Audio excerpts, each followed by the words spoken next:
भारत के आदरणीय केंद्रीय वाणिज्य और उद्योग राज्य मंत्री श्रीमती अनुप्रिया पटेल जी, भारत के आदरणीय केंद्रीय वाणिज्य और उद्योग राज्य मंत्री श्री सोम प्रकाश जी और सभागार में उपस्थित सभी सम्माननीय देवियों और सज्जनों, आज इसी मंच से माननीय प्रधानमंत्री जी के कर कमलों द्वारा गौरवशाली वाणिज्य भवन को भारत को समर्पित किए जाने के शुभ अवसर पर मैं शम्मी नारंग आप सभी का हार्दिक स्वागत करता हूं। देवियों और सज्जनों, इन गौरवशाली और ऐतिहासिक क्षणों को अपनी मुबारक मौजूदगी से यादगार बनाने वाले आप सभी अतिथियों का औपचारिक अभिनंदन अभिवादन करने के लिए और सोच से लेकर वाणिज्य भवन के पूरी तरह से तैयार होने तक में मंत्रालय के अनथक प्रयासों पर प्रकाश डालने के लिए मैं आग्रह करूंगा उस व्यक्तित्व से जिनकी सरपरस्ती में वाणिज्य और उद्योग मंत्रालय उपलब्धियों और सफलता की ओर निरंतर अग्रसर रहता है। जी हाँ, मेरी मुराद श्री पीयूष गोयल जी से।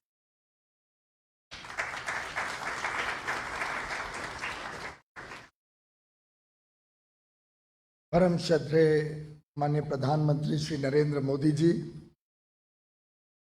वाणिज्य और उद्योग मंत्री माननीय श्री सोम प्रकाश जी, माननीय बहन अनुप्रिया सिंह पटेल जी, सभी अधिकारीगण, उद्योग जगत से जुड़े हुए महानुभाव, मीडिया के बंधु भाई और बहनों, हम सबके लिए बहुत सौभाग्य की बात है कि आज माननीय प्रधानमंत्री जी ने अपना अमूल्य समय देकर एक वर्षों से जो बदलाव के लिए हम सब काम कर रहे हैं, माननीय प्रधानमंत्री जी के मार्गदर्शन में उनसे प्रेरणा लेके जिस प्रकार से एक बदलाव की ओर अलग अलग क्षेत्र में बहुत अहम कदम उठाए जा रहे हैं, उसका एक प्रतीक के रूप में वाणिज्य भवन का आज उद्घाटन होने जा रहे हैं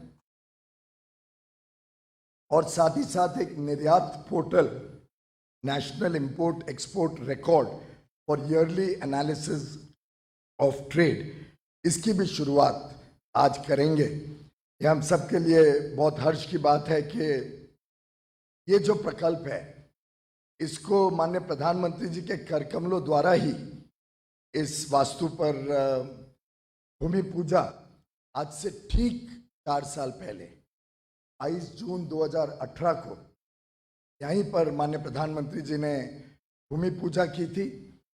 और मैं समझता हूँ एक बहुत खुशी की ये बात है कि जो निर्धारित आय थी, जिस बजट में इसको प्लान किया गया था 226 करोड़, उससे कम लागत पर ये पूरी बिल्डिंग आज तैयार होकर हम सबके सामने है और सोमवार से ही, और वैसे तो सोमवार क्यों, हम तो कल ही से इसमें प्रवेश करके काम शुरू करेंगे, क्योंकि ये पूरी तरीके से एक डिजिटल बिल्डिंग के रूप में प्लान की गई है। कोई सरकारी दफ्तर की तरह लंबे लंबे कागज के पोथे आपको दिखने को नहीं मिलेंगे। साधारणतः सभी काम, फाइल मूवमेंट तो 100% डिजिटल चल रही है, पर सभी कामकाज भी डिजिटल हो, उसकी व्यवस्था के साथ इस पूरी वास्तु का निर्माण किया गया है। मैं समझता हूँ जो एक नया अनुभव इस देश ने देखा है कि माननीय प्रधानमंत्री जी भूमि पूजा भी करते हैं और प्रकल्प को समाप्त करके उसका उद्घाटन भी उन्हीं के कर कमलों द्वारा होता है। ये एक नई सोच अब भारत में देखने को मिली।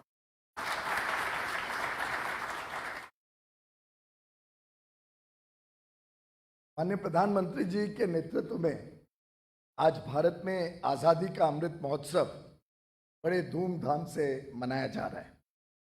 वाणिज्य भवन भी एक उपलब्धि है जो दर्शाती है कैसे प्रधानमंत्री जी ने पूरे व्यवस्थाओं की सोच को बदला है। आप में से कुछ मित्रों को याद होगा कि इसी जगह पर पहले DGS&D का ऑफिस होता था, director general of supplies and disposals.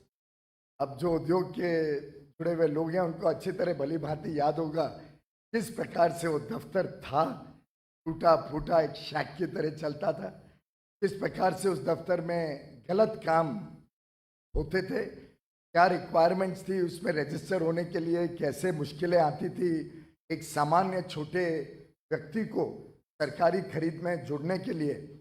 वैसे कहूँ तो मैंने स्वयं भी, जब मैं बहुत छोटा था, मैंने भी नया उद्योग शुरू ही किया था आज से 35 साल पहले।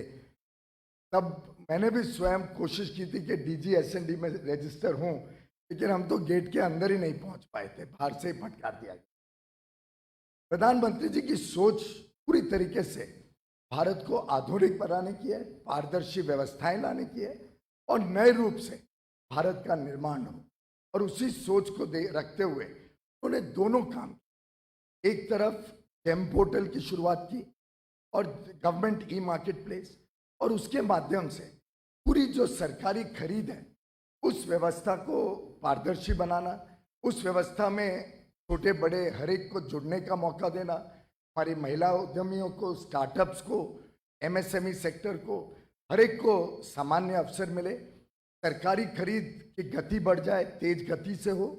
और देखते ही देखते 4 वर्ष में जेम पोर्टल के ऊपर पिछले वर्ष 1,10,000 करोड़ के करीब की खरीद सरकारी कंपनियां, सरकारी PSU, सरकारी डिपार्टमेंट्स, राज्य सरकारें, लोकल बॉडीज, इन सब ने 1,10,000 करोड़ की खरीद की। अभी तक जेम से 2 लाख करोड़ रुपए की खरीद हो चुकी है सरकारी कामकाज के लिए। और मैं समझता हूँ इसमें हजारों करोड़ का जो फायदा, जो बचत हुई है सरकार को, सरकारी कंपनियों को, ये एक प्रकार से देश के लिए सौगात है, देश के लिए उसका बहुत बड़ा लाभ है। हम सब टैक्स पेयर्स ही आखिर सरकारी बजट में पैसा देते हैं, जिसका सदुपयोग माननीय प्रधानमंत्री जी की प्राथमिकता। और दूसरी तरफ DGST को वाइंड डाउन करके, बंद करके, उनके लोगों को एब्जॉर्ब किया गया दूसरे विभागों में, कुछ को जेम में। व्यवस्थाओं को पारदर्शी करने के साथ साथ व्यवस्थाओं को सुधारने का काम भी इस बिल्डिंग के माध्यम से किया गया। और आज आप सबके समक्ष एक अति आधुनिक बिल्डिंग, जब हम देश विदेश के लोग यहाँ पे व्यापार जगत या उद्योग जगत से जुड़े हुए आएंगे, देखेंगे, अनुभव करेंगे, भारत की बढ़ती हुई ताकत, भारत की बढ़ती हुई शक्ति का एक अनुमान लगाने के लिए ये बिल्डिंग, मेरा मानना है कि बहुत अहम भूमिका करेगी। ये नई एज इंफ्रास्ट्रक्चर का एक सिंबल के रूप में आज पूरे विश्व के सामने पेश करने की हम कोशिश करेंगे। मैं समझता हूँ बड़ा अच्छा संजोग है कि आज माननीय स्वर्गीय श्यामा प्रसाद मुखर्जी जी का पुण्यतिथि भी है। उनका 23 जून 1953 में बड़ी दुर्भाग्यपूर्ण परिस्थितियों में निधन हुआ था। वो इस देश के सबसे पहले उद्योग मंत्री थे और एक प्रकार से एक श्रद्धांजलि के रूप में उनके पुण्यतिथि पे माननीय प्रधानमंत्री जी के कर कमलों द्वारा एक नई सोच के साथ उद्योग विभाग, वाणिज्य विभाग आगे काम करेगा। ये एक whole of the government approach का भी एक अच्छा नमूना है। Ministry of housing and urban development की संस्था NBCC इस पूरे प्रोजेक्ट को मैनेज कर रही थी। कोविड में कठिनाइयों के बावजूद काम चलता रहा। काम में जो तकलीफें आई उसमें कभी रेलवे से लोग आ रहे हैं, स्पेशल लोग लाए जा रहे हैं लेबर के रूप में, अलग अलग विभागों की NDMC की सहूलियत लगी तो पूरी NDMC आके लग गई beautification of the road, development activity में।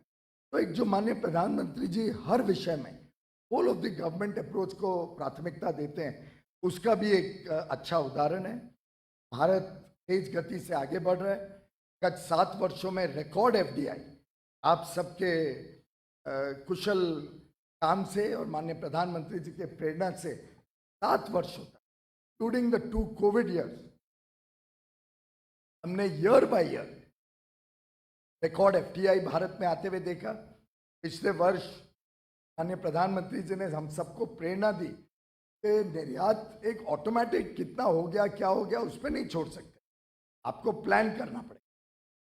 Sector by sector, mission by mission, country by country, अलग अलग EPCs को जोड़ना, इंडस्ट्री एसोसिएशन को जोड़ना, लाइन मिनिस्ट्री, राज्य सरकारों को जोड़ना, 1 डिस्ट्रिक्ट 1 प्रोडक्ट के माध्यम से और लगातार उसकी हर हफ्ते मॉनिटरिंग करके, कई बार हमने भी आप सब पे परेशानी डाली होगी कि आप पीछे पड़ रहे हैं, इसको और गति लाइए। इस पूरे कामकाज को करने से महसूस किया कि एक रिकॉर्ड निर्यात, गुड्स में 420 बिलियन डॉलर और यानी लगभग 30 लाख करोड़, और सर्विसेज में भी 254 बिलियन डॉलर, लगभग 16 लाख करोड़ से अधिक। ये अपने आप में एक बहुत बड़ी उपलब्धि देश के लिए रही है। हम सबका हौसला बढ़ा है, आप सबको भी उत्साह मिला है। माननीय प्रधानमंत्री जी ने हम सबको संबोधित किया था पिछले वर्ष, और उसी को आगे लेके जाने के लिए हम सब तत्पर हैं, हम सब संकल्पित हैं और विश्वास देते हैं माननीय प्रधानमंत्री जी को कि उनके आह्वान पर ये देश अब रुकेगा नहीं, थमेगा नहीं, पूरे जोर शोर से आगे बढ़ेगा। आपने जो हमें महत्वाकांक्षी लक्ष्य रखने के लिए प्रोत्साहित किया, इसके लिए माननीय प्रधानमंत्री जी हम सब की तरफ से, चाहे वो उद्योग जगत हो, चाहे हमारे निर्यातक हो, चाहे हम अधिकारी और कर्मचारी हो सरकार के, और चाहे मंत्री हो, मुझे लगता है हम सब आपके कृतज्ञ हैं, आपका धन्यवाद करते हैं कि आपने जिस प्रकार से प्रेरणा दी, आपने जिस प्रकार से कभी कभी हमारी कमियां बताई, लगातार आपने नियंत्रण रखा कि काम कैसे चल रहा है, बढ़ रहा है कि नहीं। उसी के कारण अब हम कोशिश करेंगे कि आगे और तेज गति से निर्यात भी बढ़ता रहे, निवेश भी बढ़ता रहे, और जैसे एक विश्व ने आज एक विश्वसनीय पार्टनर के रूप में, ट्रस्टेड पार्टनर के रूप में भारत को देखा है, उसको हम आगे और उस विश्वास को बढ़ाएंगे। आपका तहे दिल से मैं धन्यवाद करना चाहूँगा कि आपने एक अमृत काल की कल्पना हम सबके सामने रखी है, कैसे ये देश अगले 25 वर्षों में विश्व शक्ति के रूप में उभरेगा। मैं आपको हम सब के बिहाफ पे अश्योर करता हूँ कि हम सब आपके कहे हुए रास्ते पर पूरी मेहनत के साथ, आपके दिखाए हुए अमृत काल के भारत को एक विकसित देश बनाने के सपने को पूरा करने में हम सब आपके साथ पूरी तरीके से आपके मार्गदर्शन में काम करने के लिए तैयार हैं। आप आए आज यहाँ पे, उसके लिए हम सब की तरफ से आपका बहुत बहुत धन्यवाद।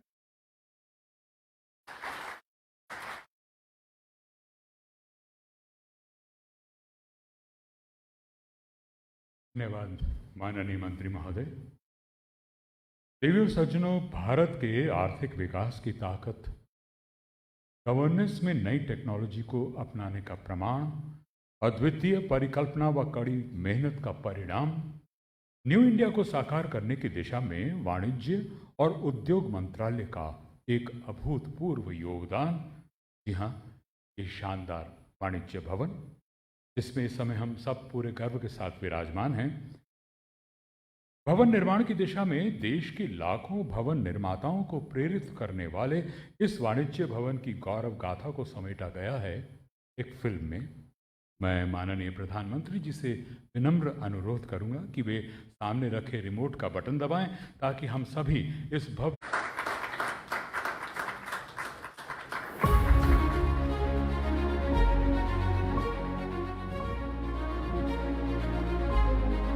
वाणिज्य दुनिया के सभी देशों का अहम हिस्सा। ये देश के विकास को आगे बढ़ाता है और नए पायदान पर भी लेकर जाता है। हमारे देश के आर्थिक विकास को कई दशकों से आगे बढ़ाता आया है वाणिज्य और उद्योग मंत्रालय। आज इसी वाणिज्य और उद्योग मंत्रालय को मिलने जा रही है 4.33 एकड़ पर लगभग 226 करोड़ की लागत से निर्मित पूरी तरह से ग्रीन बिल्डिंग वाणिज्य भवन। इस वाणिज्य भवन में एक छत के नीचे कॉमर्स सेक्टर के हर क्षेत्र से साइलोस को खत्म करने का कार्य और बेहतर तरीके से किया जाएगा। वाणिज्य और उद्योग मंत्रालय की ये नई इमारत प्रमाण है कड़ी मेहनत का, जिससे कि शिलान्यास के बाद 4 सालों में एक सर्व सुविधा युक्त भवन की कल्पना साकार हुई है।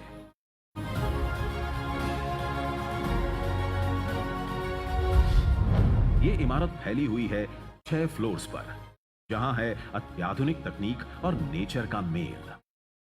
बेहतर निर्णय लिए जा सकेंगे। को और बेहतर बनाया गया है delegation room, meeting area, triple height वाले खंबे, आगरा का फेमस लाल स्टोन, रिसेस्ड विंडोज और एस्थेटिकली डिजाइंड स्पेसेस इस इमारत के मॉडर्न और ट्रेडिशनल डिजाइन को दर्शाती हैं।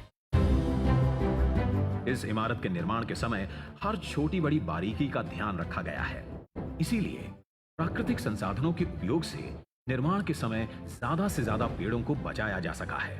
कंपाउंड में मल्टीपल चेंबर्स की सहायता से रेन वाटर हार्वेस्टिंग की व्यवस्था की गई है और सोलर पैनल और आधुनिक तकनीक से 20% ऊर्जा की बचत संभव हो पाई है और की गई है 2 लेवल्स पर 400 से अधिक गाड़ियों के लिए पार्किंग की सुविधा, जो कि अन्य फीचर्स के साथ इसे बनाते हैं यूनिवर्सली एक्सेसिबल, डिजिटली स्मार्ट और एनर्जी एफिशिएंट।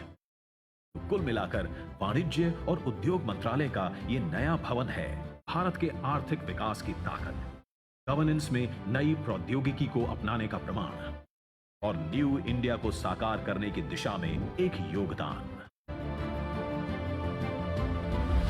आज प्रधानमंत्री नरेंद्र मोदी करने जा रहे हैं ये नया वाणिज्य भवन देश को समर्पित।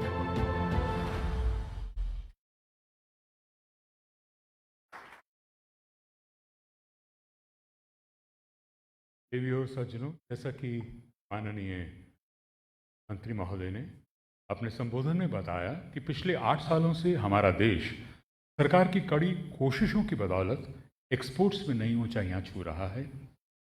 साल 2021-2022 में तकरीबन 420 बिलियन यूएस डॉलर्स के निर्यात से भारत ने पिछले सारे रिकॉर्ड तोड़ डाले हैं। इसी श्रृंखला में कॉमर्स मिनिस्ट्री द्वारा एक नए पोर्टल को डेवलप किया गया है जिससे एक्सपोर्ट्स का सुगम रूप से विश्लेषण यानी एनालिसिस हो सके। इस पोर्टल का नाम है निर्यात। It spells NIRYAT, which stands for National Import Export Record for Yearly Analysis of Trade। और अब इसी बेहद उपयोगी पोर्टल को लॉन्च करने के लिए और इससे संबंधित एक फिल्म को देखने के लिए हम एक बार फिर से माननीय प्रधानमंत्री जी से आग्रह करेंगे कि वे रिमोट का बटन दबाकर इस पोर्टल का शुभारंभ करें।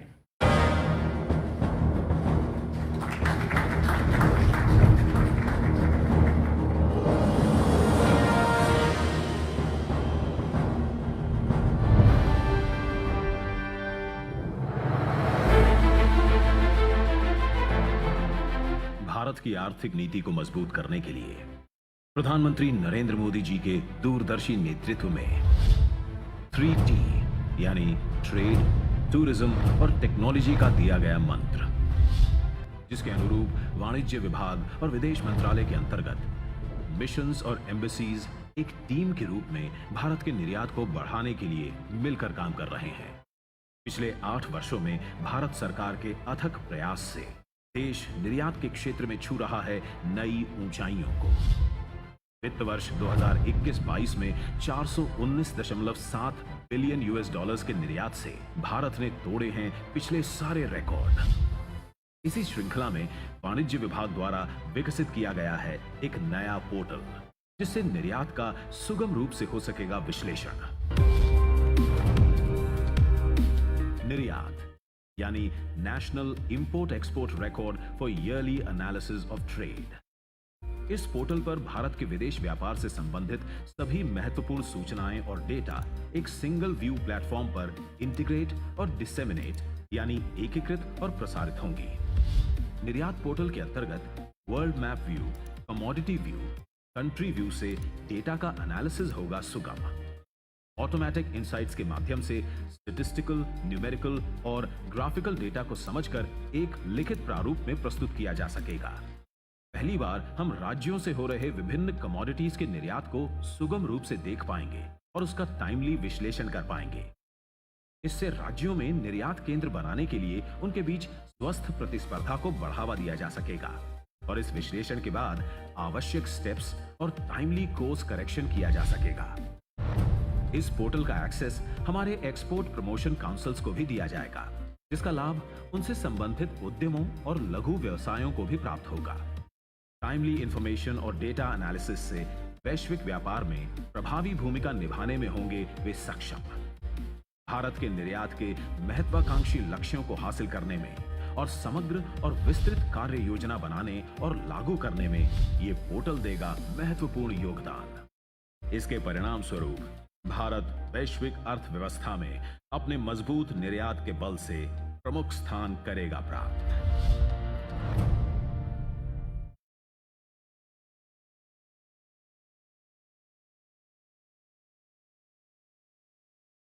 देवी और सज्जनों, और अब बारी है हमारी ही नहीं पूरी दुनिया के सबसे लोकप्रिय संत और दूरदर्शी नेता प्रधानमंत्री नरेंद्र मोदी जी की ओजस्वी वाणी में प्रेरणात्मक और आशीर्वाद स्वरूप संबोधन को सुनने की।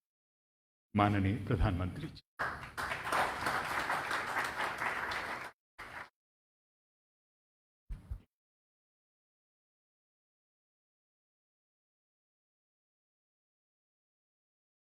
मंत्रिमंडल के मेरे सहयोगी श्री पीयूष गोयल जी, श्री सोम प्रकाश जी, श्रीमती अनुप्रिया पटेल जी,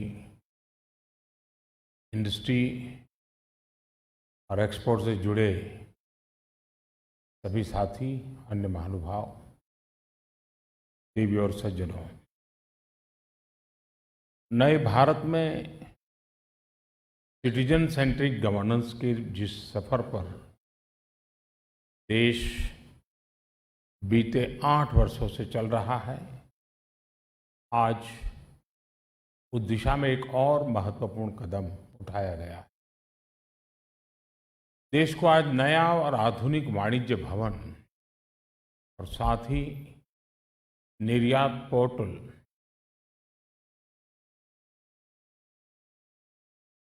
ये दोनों एक नई भेंट मिल रही है। इन दोनों में से एक फिजिकल इंफ्रास्ट्रक्चर और दूसरा डिजिटल इंफ्रास्ट्रक्चर का भी है। ये दोनों ट्रेड और कॉमर्स से जुड़ी हमारी गवर्नेंस में सकारात्मक बदलाव और आत्मनिर्भर भारत की हमारी एस्पिरेशंस को रिप्रेजेंट करते हैं। आप सभी को, ट्रेड और कॉमर्स से जुड़ी, एक्सपोर्ट से जुड़ी पूरी कम्युनिटी को और विशेष रूप से हमारे एमएसएमईज को भी आज के इस अवसर पर बहुत बहुत बधाई देता हूं। आज देश के पहले उद्योग मंत्री डॉक्टर श्यामा प्रसाद मुखर्जी की पुण्यतिथि है। उनकी नीतियां, उनके निर्णय,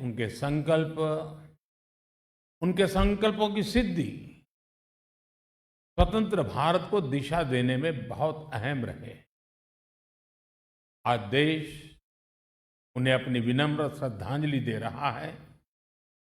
साथियों, मुझे विश्वास है कि नए वाणिज्य भवन में आप एक नई प्रेरणा, एक नए संकल्प के साथ प्रवेश कर रहे हैं। ये संकल्प ईज ऑफ डूइंग बिजनेस का है और ईज ऑफ डूइंग बिजनेस के माध्यम से ईज ऑफ लिविंग का है। और इस दोनों के बीच की जो कड़ी है वो है ईज ऑफ एक्सेस, सरकार के साथ संवाद और सरकार की सुविधाओं के लिए एक्सेस में किसी को भी असुविधा न हो, ऐसा ईज ऑफ एक्सेस देश की प्राथमिकता है। देश के नागरिकों को बेसिक सुविधाओं का एक्सेस हो, बैंकिंग में एक्सेस हो, सरकारी नीति निर्माण में एक्सेस हो। ये बीते 8 वर्षों के गवर्नेंस मॉडल का सबसे महत्वपूर्ण पक्ष रहा है। भारत ने अपने इकोनॉमिक डेवलपमेंट के लिए जो नीतियां बनाई हैं, जो निर्णय लिए हैं, उसमें भी इसी विजन की झलक है। गांवों में, छोटे छोटे शहरों में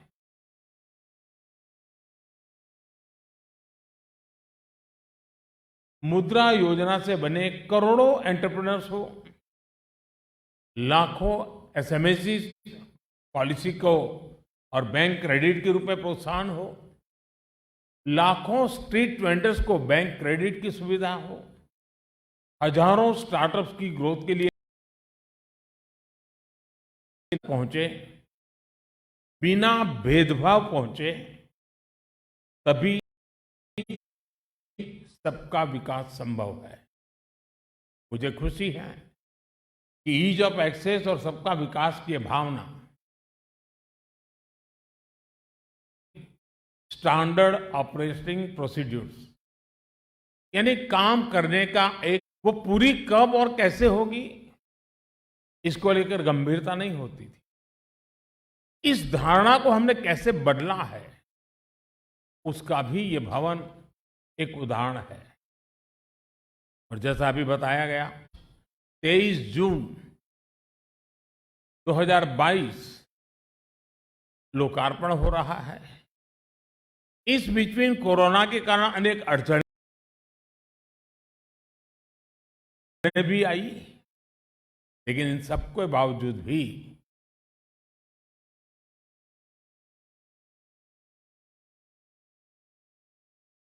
ईमानदारी से काम शुरू हो जाता। यहां दिल्ली में ही बीते सालों में ऐसे अनेक उदाहरण आपको मिलेंगे। अभी कुछ दिन पहले मुझे प्रगति मैदान के पास इंटीग्रेटेड ट्रांजिट कॉरिडोर के लोकार्पण का अवसर मिला है। सरकार के प्रोजेक्ट्स बरसों तक लटके नहीं, समय पर पूरे हों, सरकार की योजनाएं अपने लक्ष्यों तक पहुंचे, तभी देश के टैक्स पेयर का सम्मान है। और अब तो पीएम नए भारत की आकांक्षाओं को ध्यान में रखते हुए इस नए वाणिज्य भवन को भी क्षेत्र में हमारी उपलब्धियों का भी सिंबल है। मुझे याद है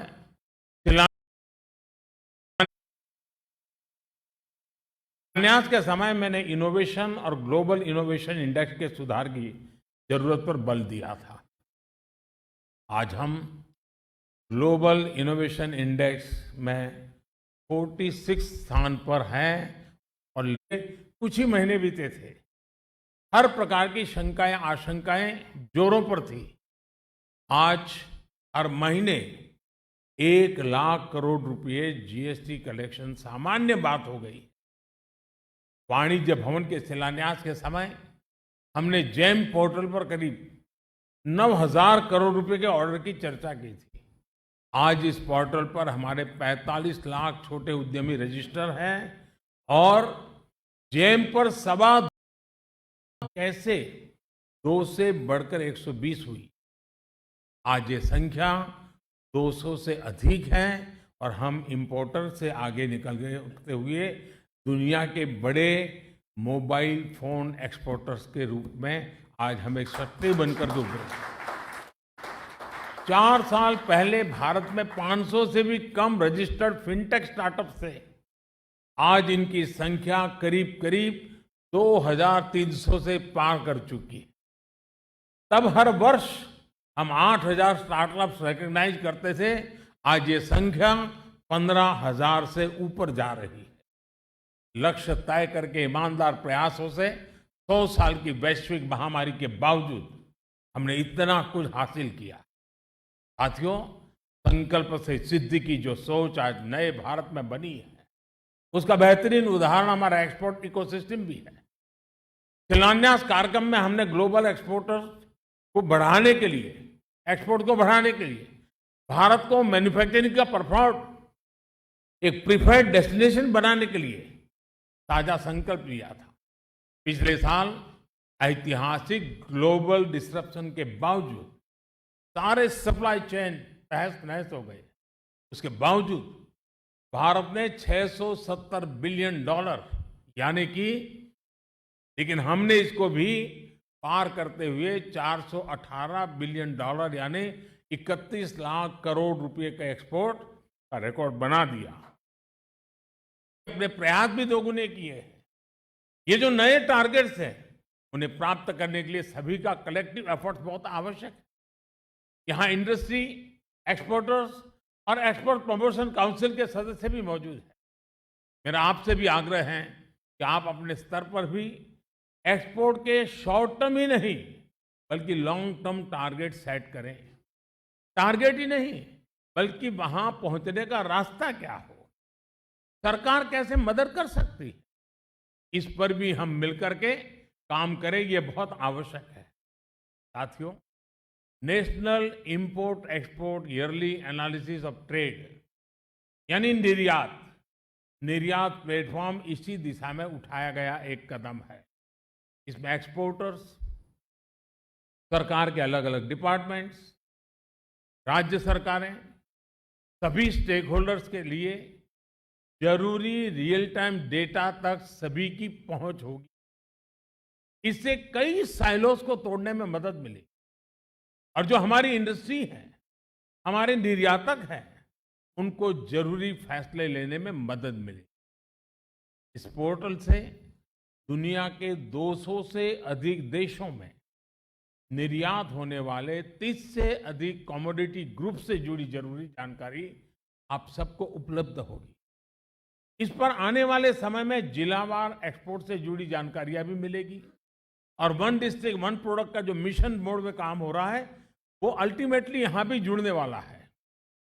इससे जिलों को एक्सपोर्ट के अहम सेंटर बनाने के प्रयासों को भी बल मिलेगा। ये विश्वास है कि पोर्टल देश के राज्यों में एक्सपोर्ट के स्वस्थ स्पर्धा को प्रमोट करने में भी मदद करेगा। हम राज्यों के बीच में एक हेल्दी कंपटीशन चाहते हैं। कौन राज्य कितना ज्यादा एक्सपोर्ट करता है, कितने ज्यादा डेस्टिनेशन को कवर करता है, कितनी ज्यादा विविधताओं को एक्सपोर्ट करता है। साथियों, अलग अलग देशों की विकास यात्रा का अध्ययन करें तो ये बात कॉमन दिखती है।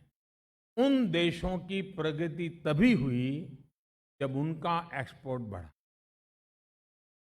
यानी विकासशील देश से विकसित देश बनने में एक्सपोर्ट की बहुत बड़ी भूमिका होती है। इससे रोजगार के भी अवसर बढ़ते हैं, स्वरोजगार के भी अवसर बढ़ते हैं। पिछले 8 वर्षों में भारत भी अपना एक्सपोर्ट लगातार बढ़ा रहा है, एक्सपोर्ट से जुड़े लक्ष्यों को प्राप्त कर रहा है। एक्सपोर्ट बढ़ाने के लिए बेहतर पॉलिसीज हो, प्रोसेस को आसान करना हो, प्रोडक्ट्स को नए बाजार में ले जाना हो, इन सब ने इसमें बहुत मदद की।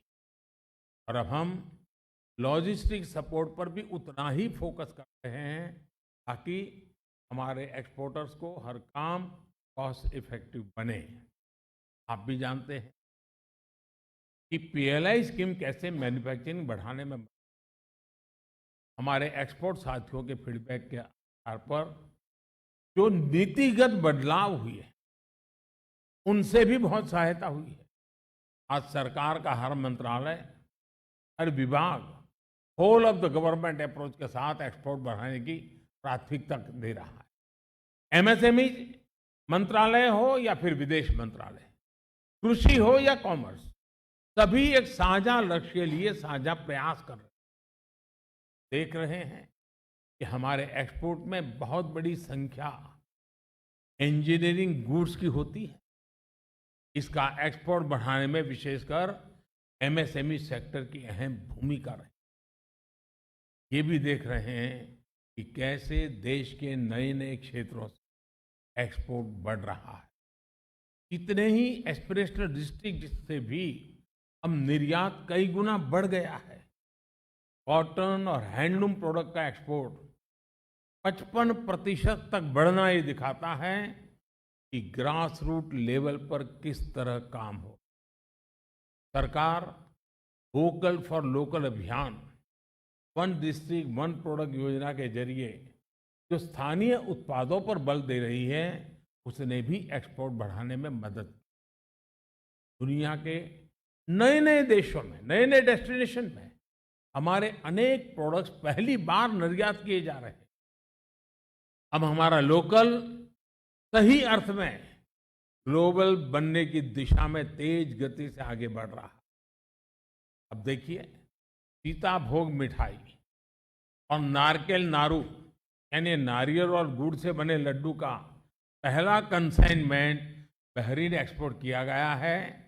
नागालैंड की फ्रेश किंग चिली लंदन के बाजार में जा रही है, तो असम के फ्रेश बर्मीज ग्रेप्स दुबई के लिए एक्सपोर्ट किए। छत्तीसगढ़ के हमारे आदिवासी भाई बहनों की वन उपज महुआ फूलों के उत्पाद फ्रांस, तो कारगिल की खुमानी दुबई एक्सपोर्ट हुई है। अरबुआ, बेलाइस, बरमुडा, ग्रेनाडा और स्विट्जरलैंड जैसे नए बाजारों में हैंडलूम से जुड़े उत्पाद भेजे गए। अपने किसानों, अपने बुनकरों, अपने पारंपरिक उत्पादों को एक्सपोर्ट इकोसिस्टम से जोड़ने के लिए हम मदद भी दे रहे हैं और जीआई टैगिंग पर भी बल दे रहे हैं। पिछले साल हमने यूएई और ऑस्ट्रेलिया के साथ ट्रेड डील्स को फाइनलाइज किया। बाकी देशों के साथ भी बहुत प्रगति हुई है। विदेशों में जो हमारे डिप्लोमेटिक संस्थान है, उनकी भी मैं विशेष प्रशंसा करना चाहूँ। बहुत ही चुनौतीपूर्ण माहौल को जिस प्रकार वो भारत के लिए अवसरों में बदलने का काम कर रहे हैं, हमारे सारे मिशंस इसके लिए अभिनंदन के अधिकारी हैं। उनके कार्य की सराहना जितनी करें उतनी कम है। साथियों, व्यापार के लिए, कारोबार के लिए नए बाजारों की पहचान करना और वहां की जरूरतों की पहचान कर उत्पादों का निर्माण करना, ये देश की प्रगति के लिए बहुत जरूरी है। अतीत में हमारे व्यापारियों ने दिखाया है कि म्यूचुअल पार्टनरशिप और ट्रस्ट आधारित व्यापार कैसे फल फूल सकता है। वैल्यू और सप्लाई चेन की इस सीख को हमें आजादी के अमृत काल में सशक्त करना है। ऐसी ही वैल्यूज के आधार पर हमने यूएई और ऑस्ट्रेलिया के साथ ट्रेड डील्स को पूरा किया। अनेक देशों और क्षेत्रों के साथ भी तेजी से हम ऐसी डील्स की तरफ आगे बढ़ रहे हैं। साथियों, बीते 8 वर्ष में देश की उपलब्धियां हर भारतीय को गर्व से भर देती है। इसी भावना से काम करते हुए आजादी के इस अमृत काल में आने वाले 25 साल के लिए हमने जो संकल्प लिए हैं, हमें उनके लिए काम करना। आज नया भवन भी बन गया, नया पोर्टल भी लॉन्च हो गया, लेकिन यहां हमारी जिम्मेदारी खत्म नहीं हुई है। एक प्रकार से उनकी परफॉर्मेंस का समय समय पर आकलन होना। जिन लक्ष्यों के साथ हमने ये टूल्स विकसित किए हैं, वो कितने पूरे हो पा रहे हैं और अगर कहीं समस्या है का समाधान हो, इसके लिए प्रयास होना चाहिए। मेरा इंडस्ट्री के साथियों, निर्यातकों से भी आग्रह है कि आप खुल करके अपनी बात सरकार के साथ रखें, इनोवेटिव सुझाव लेकर के आए, सॉल्यूशंस लेकर के आए। हम मिलकर के समाधान खोजना चाहते हैं। आप निर्यातक पोर्टल पर जाएं और बताएं कि इसमें क्या जोड़ा जा सकता, क्या हटाया जा सकता, जिला स्तर पर निर्यात को बढ़ाने के लिए क्या प्रावधान किए जा सकते हैं।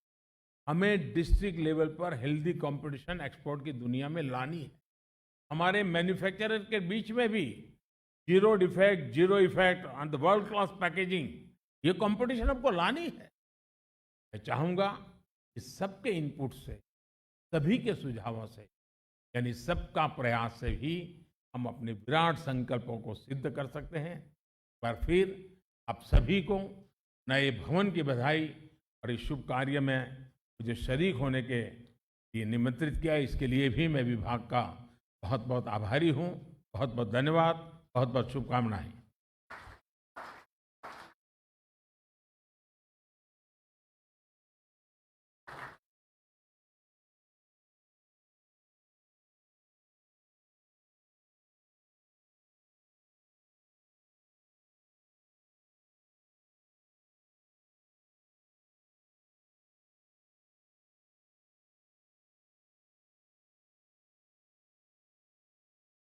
हमारा ये विशेष कार्यक्रम यहीं समाप्त होता है।